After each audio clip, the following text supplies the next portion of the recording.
We are talking about the within subject design scenario, sometimes called repeated measures, sometimes growth modeling, that sort of thing. Go ahead. Like why we are interested in the intercepts for that figure? Sometimes you're not. Because maybe we only need the delta, isn't it? Yeah. Yep. We want to know how to say it. Yeah, so we'll walk through that a little bit. So at the beginning of our file, so I've got a data file here that we'll read in. At the beginning of this R code, it's got loading in a whole bunch of libraries. I actually, subsequent to writing this and sending it to you guys, there's another way of doing things. If you say library tidyverse, it loads in a bunch of the packages that we would want. So it loads in tidyr, table, and ggplot, and dplyr, and a whole bunch of the other packages that we've been dealing with, all in one go. Now, if you haven't installed tidyverse, you'd have to install it before this will run. I'm going to assume that you guys don't have it, so I'll just comment that out. You guys can just have that for later. Now I'm going to run this little bit to load up all these packages and rstan.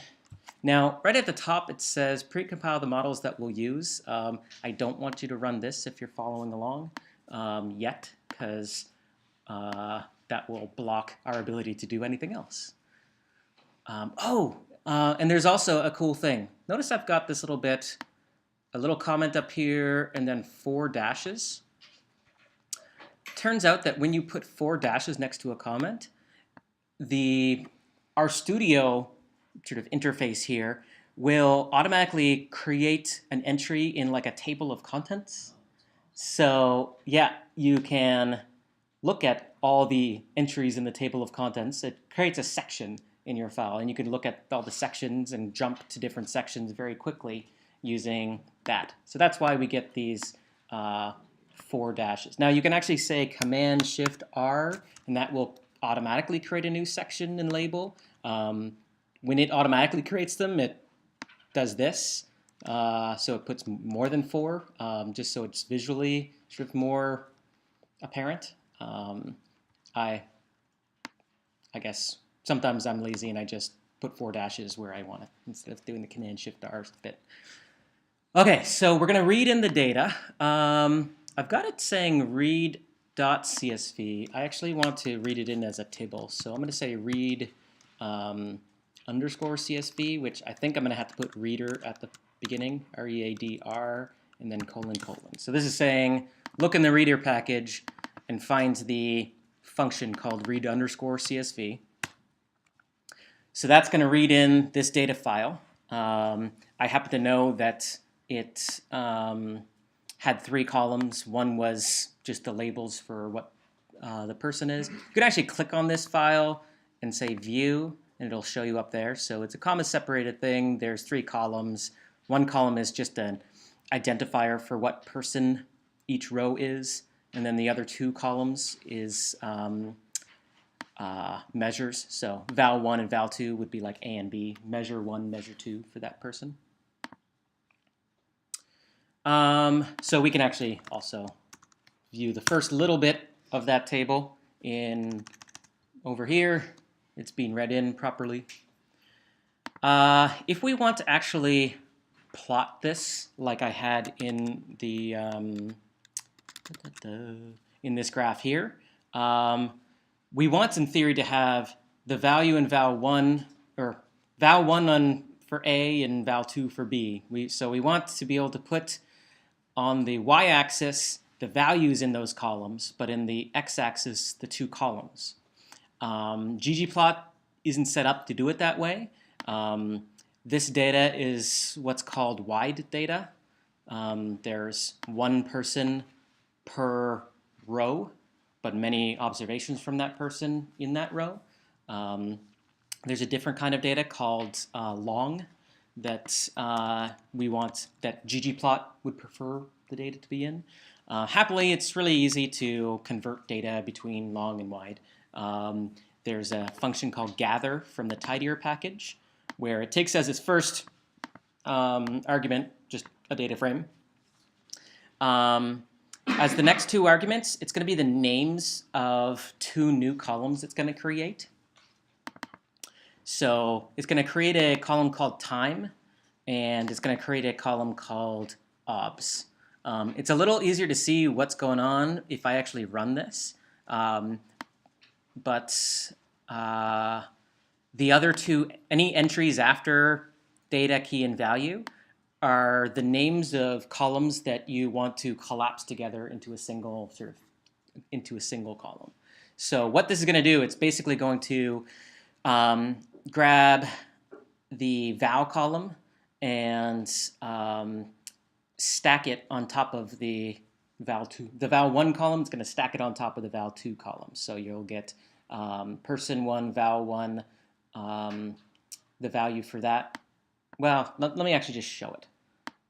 So we're creating something called datlong using tidy gather. So what you see now is now we just have two columns, time and obs. So the column that indicates that holds the labels of what the old columns used to be. There used to be for person 1 a column called val1 that had the observation 87. If we go back up here, the old table had a person 1. In the val1 column, they had a value 87. So ditto, there used to be a person 2 that had a val1 column 109, person 2, val1 column 109.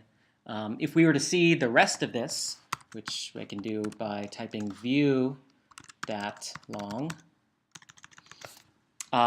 we'll see that they've first you'll see in the time column all val1, and then eventually we'll get down so that we're all done everybody's val1, and we'll start seeing the val2 entries.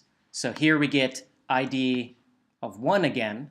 This time time is val2, and obs is what used to be in the val2 column.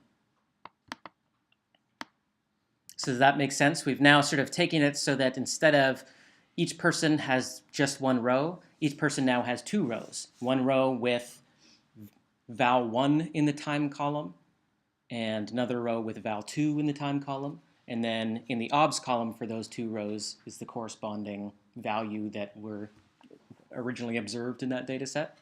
I just arbitrarily use the word time and obs in those as just labels for those two columns.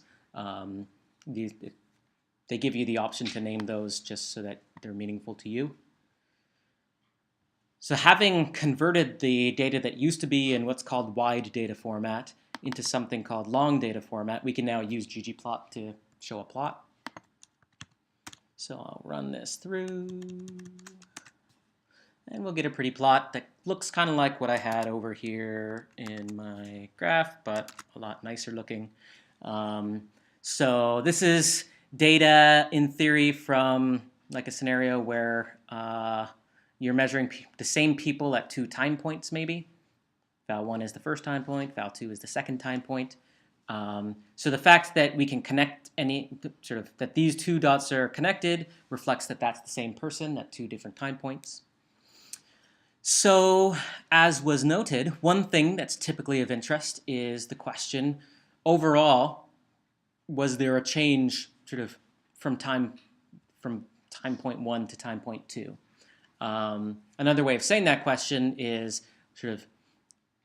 if for each individual, if I ignore where they started or like where their general centering is there sort of a consistent non-zero difference from time 1 to time 2?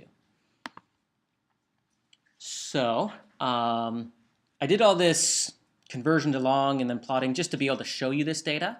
When we actually deal with the data and do modeling with it, we'll actually be dealing with the original DAT that's in the data that's in wide format. So with the data that's in wide format, we can actually easily go in and compute a difference score. You can use mutate, or again, some of the dplyr stuff, it's newer to me, so my fingers remember the older way of doing things, even though it's a little bit more typing sometimes.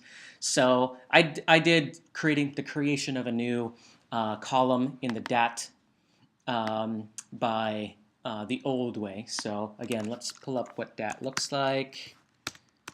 So DAT, again, is that wide version. You've got a column called val1 and val2. So if I just want a third column here that reflects the difference between the entries in these two columns, I have sort of this assignment statement. So what it's saying on the right-hand side of the equals, I'm saying look in the DAT column, get the values in the val1. Sorry, look at the DAT data frame, get the values in the val1 column, and from those values subtract, look in the DAT data frame, get the values from the val2 column. So it just gets it just will do a subtraction for each row, this column versus this column. And the result of that, it's storing back into the DAT data frame, and specifically in a new column called diff. If there used to be a column called diff, it would overwrite whatever's in that column, but this is a new column, so it'll be a new value. So having done that, I can look at that again, and now there's 4 columns, one of which is called diff. And this diff column now has the time 1 versus time 2 difference. And usually that's something that is like the only thing of interest in sort of a study. We can actually look at a histogram of the different scores, and so we can take a look at that. This is I'm not sure if I showed you this kind of histogram before, but it's a histogram, but you also have each of the individual data points on the 0 axis with transparency, so you can kind of see like I like this kind of plot. But once we have these different scores, we're back in a world that you guys have already dealt with. That is a scenario where you can say, okay, I'm going to model these different scores as having occurred on some axis, so let's call it delta, and the different scores all take some value, but generally they seem to be peaking around here. So, and they seem to be sort of falling off in frequency on either side. So I'll model this as having a Gaussian distribution. Come on. Here, I'll turn off the autofocus and do it manually. Oh, it did it fine. Okay. There we go. Oh, there we go. So our model will express that we think these individual samples were drawn from a normal distribution with some mean that we're uncertain about and some variability that we're uncertain about. And that's one of the earliest models that we did in the class. And that is, in fact, if you look at, so if you're following along, I'll get you to click the within univariate. And when that comes up, go up and tell it to compile. So it's line 12, telling it to compile that first model. That way, as it's compiling, we can actually look at this. So this was one of like the earliest models that we dealt with. We're going to give it data. We're going to tell it how many people, how many different scores. Oh, go ahead. If you don't mind to get back to this program, what can I tell seeing this data? Like, what can I assume? Well, I'm looking at this data. It looks fairly normally distributed. The different scores seem to mostly be negative. There's a few positive ones. And so my question might be sort of how credible is 0 for the population that generated this data? So there might, so yeah, is that straightforward? So we'll use that sort of typical generative model where we express that the data coming in. So first of all, we have to tell it that there's this many subjects, so this many different scores that it's going to encounter, and then we actually give it the list of different scores. And we say that those different scores, y, is distributed as some normal distribution with a parameter called mu for where the distribution's mean is, and a parameter called sigma for what the standard deviation of the distribution is. So we've got mu and sigma as parameters. We need to sort of define them up here as what sort of, so mu can take on any value, sigma has to be greater than 0, or has a lower bound of 0. And we have to tell it sort of what we would believe ahead of time, what our prior beliefs on those two values are. And if you notice, we've got normal 0, 1 for mu and log normal 0, 1 for sigma. So those are the priors that I suggested are fairly decent weakly informed priors if you've scaled the data. So you can already see that the model here is structured so it's expecting the data to be scaled. But we know how to do that scaling. So this is a model that we've done before. So if we actually go over to our R code, I'm going to use my table of contents and click down to the sample model 1 univariate. So first we've got a little bit packaging up the data. Have I shown you the scale trick yet? Yeah, okay. So the model, the way it was expressed, or at least those priors, suggested we want to scale the data ahead of time. So for n, we're telling it how many rows there are in the dat data frame. And for y, we're giving it just the contents of the diff column scaled. And that's what this bit is. So having packaged up that data, we can sample the model, giving it that data, and look at the output. Should run super quickly. And if you remember, these parameters are on the sort of standardized scale. So we can look at this, and if we were just interested in the question, like, does the mean difference score, that's what mu is 0 a credible value? You can actually look at this, sort of, does it this rescaled values? But if you want to actually get the credible interval as expressed on the standard scale, I showed you how to first you sort of get the values out, and then you have to multiply out by the original, the standard deviation of that column that you gave it and the mean of that column. So that's what this next little bit would do. So on the scaled score, it has a credible interval of negative 0.19 to positive 0.20. On the unscaled score, it has a value of about negative 12 up to negative 8. So we're actually fairly positive that there's a difference. So yeah, I retract what I said, that you can just look at this to ask, is there a credible difference of 0? Because you have to rescale it, and that rescaling involves adding in that mean. So this credible interval excludes 0, whereas the scaled credible interval includes 0. That's because the scaling shifted that diff distribution centered on 0. So we need to rescale it back. Do you want to explain the 3 equations that you're doing? Right here. Okay, so what it's doing is, so if you remember, this was just a shorthand for saying take what's in the diff column, divide each entry by the standard deviation in that column, and subtract from each entry the mean of what's in that column. So it shifts actually you do it the other way around. You first subtract the mean from that column, and then you divide by the standard deviation of that column.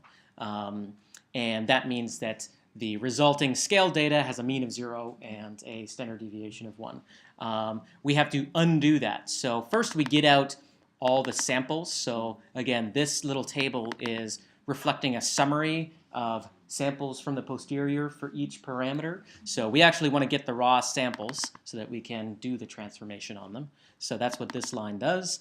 And then for each of those samples, we multiply the sample value times the standard deviation we actually originally observed in the diff column, and add in the mean that we originally observed in that diff column. So we're shifting it in the same way that we shifted that column to 0, we're shifting it back to where it was supposed to be in the first place. But we don't have the exact value of the mu. We have the 95th. Yes, so we have, so if you actually look at mu, it's this big long list of 4,000 observations. But we don't have like the intercept parameter. Right, so we haven't, so we've converted, here mu would be the same thing as delta. We've just collapsed each person, we've gotten the delta for each person, the different score for each person. So here mu is talking about that different score, is the distribution of different scores from which our sample was selected. Is the population's mean different from 0 or not? So the mean here is we're finding the difference. Yeah, exactly. So the fact that once transformed back to the original scale, the credible interval for that difference score excludes 0, suggests that 0 is not a very credible value for the difference that exists at the population level. So there seems to be some evidence that there is a difference here. So that's a very common way to deal with the repeated measures scenario, is to just collapse the data that you'd otherwise have as the all these lines, collapse it so that instead of 2 points per person, you just have one thing per person, and that's the difference between those 2 points. And that, again, would be sort of phrase that you'd use would be a paired t-test or within subjects t-test, within subjects ANOVA. I had a question back here. Yeah, can I probably go back to your standard, the standard that you use? Sure. So, this standard, and if you can go back to your hard code, please. Okay. In what area? What's the model? So model 1, I had it compiled way up above. So model 1 was going to be 1 underscore univariate within univariate, which is what this file is. Yeah. So that's one way of approaching this kind of data.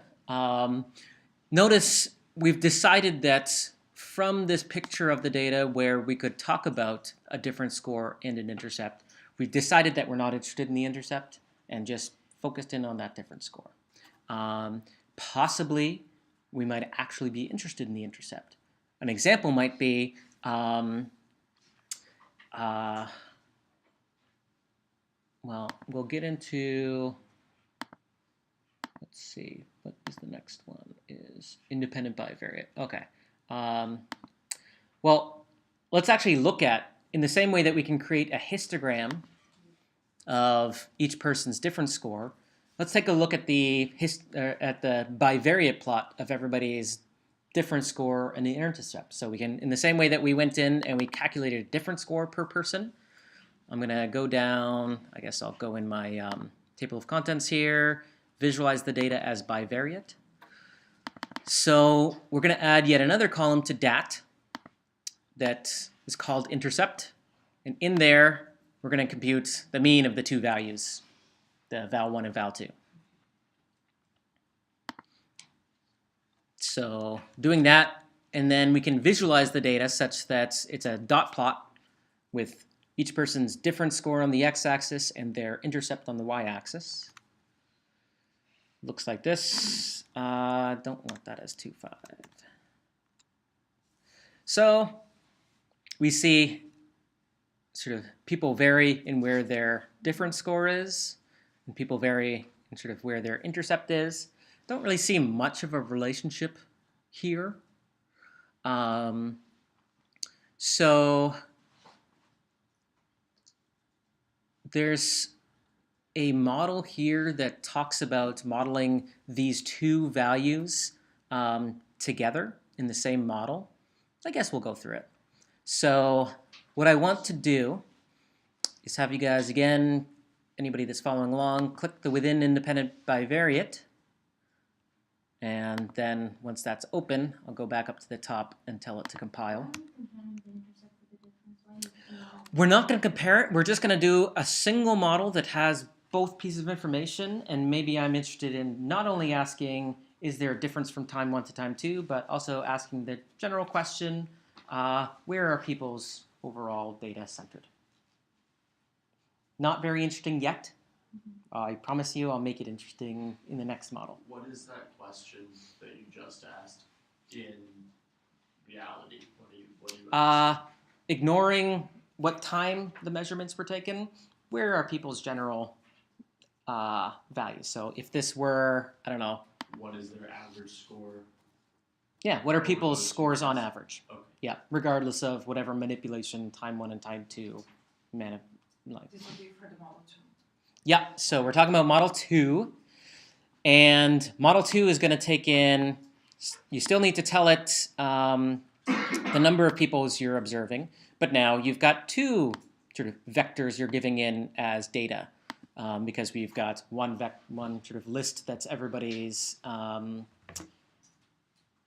intercept and a list that's everybody's effect. So everybody gets their own intercept and their own effect.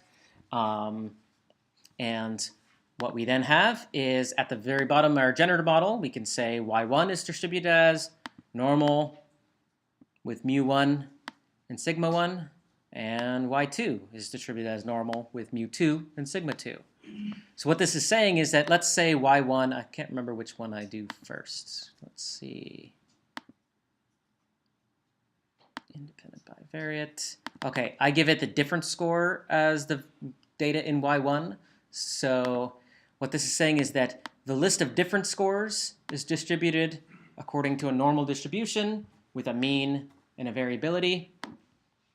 And the intercepts is also distributed as a normal distribution, but with a different mean and a different variability.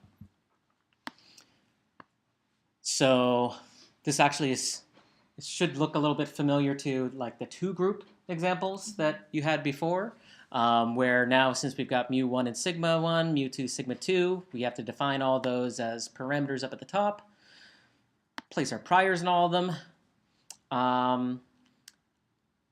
So this will allow us to do inference on where the group's overall difference scores are and where the group's overall averages are, like where their center points are. So that's being compiled. I'll use again that scale trick on both now the diff column and the intercept column, putting diff as the value of y1 and intercept as the value of y2. Collecting that together in a new object, data for model 2, and then sampling. I'm going to make this bigger. So it'll go really quickly, and now I'll have an output where I've got mu1, mu2, sigma 1, sigma 2. So mu1 was that diff again, so it should actually get the same result as we had last time. And now mu2 is the reflects that what we should believe about the mean of the population that from which our sample intercepts were drawn. But this is scaled, so we need to go back and unscale. So that's what this next section does. That's same as before. Now instead of doing it just on a thing called mu, we're going to do it for mu1, and that's the diff that we had before. Should be pretty much the same values. Just random noise will, in the random number generator, will cause the values to change a little bit. But negative 12 to negative 8.6-ish. But now we've got a new thing we can sort of express our beliefs about, which is where people's overall values are. So people's overall mean, ignoring condition, is about between 96 and 103. Again, that's expressing sort of where, regardless of sort of the slope of everybody, where is the overall mean of sort of this data? It looks like it's going to be, well, it says 106 to 1 or 96 to 103, so it's somewhere around here. Now, again, that's not a very interesting property. Is that? So you're not comparing these two. No. You're So just doing two yeah, things at the same time. exactly. Okay. Previously, we would have had scenarios where we had 2 groups, and we used a model that looked exactly like this, and we had the mean for group 1 and mean for group 2, and then we realized, oh wait, we want to not talk about credible intervals on the mean of each group, but what is the difference? So we went to a center diff parameterization. Here, we actually created the data so that one thing is the center and the other thing is the diff for each person.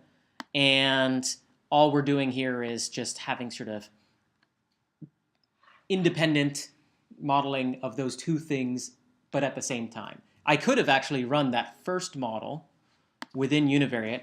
First time, I could have run it doing exactly as I did, supplying the diff scores as the outcome y, and then run it a second time, supplying the intercept scores for the outcome y. And I should, had I done that, I would have gotten the same final credible intervals as I get when I do them both at the same time. What is this is giving us new information? I know the intercept is between 96 and 102. Yep. But in simple text, what does it mean? Let's actually make a pretend thing that this represents. Let's say this is some measure of blood pressure before and after exercise. So blood pressure goes up after exercise, maybe. What this is saying is, regardless of whether somebody has just exercised or not, what are people's overall blood pressures?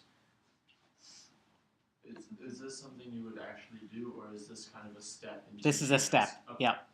So I wanted to show you a scenario where you did a model that included something that you're actually interested in, difference between two times, but you're also giving it this second thing called intercept, and you can simultaneously do inference on that second thing. But so far it's not been very interesting, or at least like the idea where is the intercept generally is not a super interesting question. That's why people often just pay attention to the difference score. But having this model under our belt, which you can think about this as sort of independent bivariate data, we can now move to a second idea. Let's see, do I have it in here? So let's, I guess this just visualizes it again, is that now I've plotted those things, but I've also added a line. What is that line? What do you guys think I'm trying to convey by the fact that there's a line there? What's the correlation? Aha. So what would it mean if there were a correlation? The more steeper, the more correlation. So let's use our blood pressure example. And let's imagine that this were sort of a strong negative correlation. Right now it seems to be pretty middling. But if there were a strong negative correlation, that would mean that the the difference score that somebody has depends on where they were in their overall mean. So it could be the case that people with high blood pressure overall get a bigger effect, so have a greater reduction than people with a low score overall, or the opposite, people with high effects don't actually get as much of a drop. High overall blood pressure don't have much of a change as those with low. So there's a lot of real world scenarios where not only are you interested in, okay, what is the general effect of my manipulation, but you're also interested in the potential for what might be termed individual differences in how people respond to that manipulation. Sometimes people will try to do things like analyze these data points while using these data points as a covariate. Sometimes that's just done and they refer to it in terms of regression, but sometimes they explicitly use the phrase ANCOVA, analysis of covariance, for this. That's wrong. It's not an appropriate thing to do. They're using tools that they don't understand. So the more appropriate way to do that sort of analysis and address the idea are people responding differently to the drug depending on sort of where overall on the axis they are, is to actually model the data as a bivariate distribution and have an explicit parameter in the model that reflects how much correlation there is. So let's actually see what that sort of model would look like. So you've got this thing called 3 within. Oh, there's a little line here that just says, so we have some data here. We could get sort of a point estimate as to what the correlation between these two things are. So if I say core, so there's a correlation of about negative 0.16. So in real world terms, that's probably not a super strong relationship. I'm pretty skeptical that there is going to be a relationship, but let's actually run the model and see what the math actually says. So we'll open up the 3 within multivariate. And once that's open, I'll go tell it to compile. So go up to the top. And while that's compiling, we can walk through this. So before, when we had two things coming in, I had two separate data objects, y1 and y2. Here, we're going to have just a matrix that has two columns, y1 and y2. So it's actually a little easier to, it not only is required for this model, it's also easier to type because you just are saying, I want the data in these two columns. So you're saying that there's n subjects, so however many people you're measuring across time 1 and time 2. And there's two columns for each. One column is going to be the diffs, and one column is going to be the intercept.